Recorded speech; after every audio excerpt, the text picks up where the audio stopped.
கர்த்தருக்குள் பிரியமானவர்களே, மார்ச் 6 இன்றைய பனித்துளிகளின் தலைப்பானது விசுவாசத்தின் அளவுகோல். வசனம் என்னாகமம் 13வது அதிகாரம் 30வது வசனம். அப்பொழுது காலேப் மோசேக்கு முன்பாக ஜனங்களை அமர்த்தி, நான் உடனே போய் அதை சுதந்தரித்து கொள்வோம்.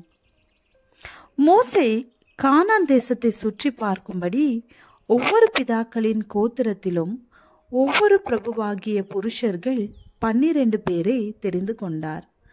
அவர்களிடம் தேசம் எப்படிப்பட்டதென்றும், அங்கே குடியிருக்கிற ஜனங்கள் பலவான்களோ பலவீனர்களோ, கொஞ்சம் பேரோ அநேகம் பேரோ என்றும், அவர்கள் குடியிருக்கிற தேசம் எப்படிப்பட்டது, அது நல்லதோ கெட்டதோ என்றும், அவர்கள் பட்டணங்கள் எப்படிப்பட்டதோ, அவர்கள் கூடாரங்களில் குடியிருக்கிறவர்களோ கோட்டைகளில் குடியிருக்கிறவர்களோ என்றும், நிலம் எப்படிப்பட்டது, அது வளப்பமானதோ இளப்பமானதோ என்றும், அதில் விருட்சங்கள் உண்டோ இல்லையோ பாருங்கள்.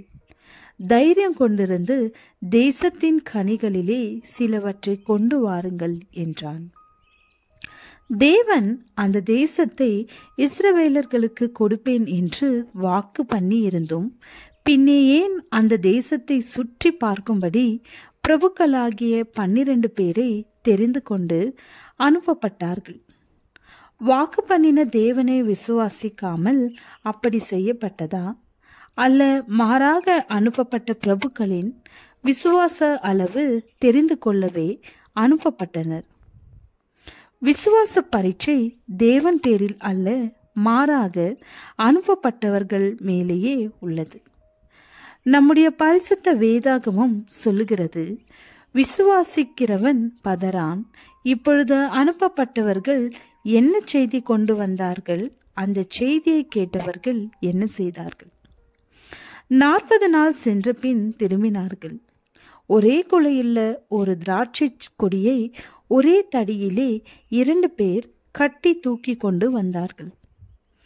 மாதளம் பழங்களிலும் அத்தி பழங்களிலும் சிலவற்றை கொண்டு வந்தார்கள்.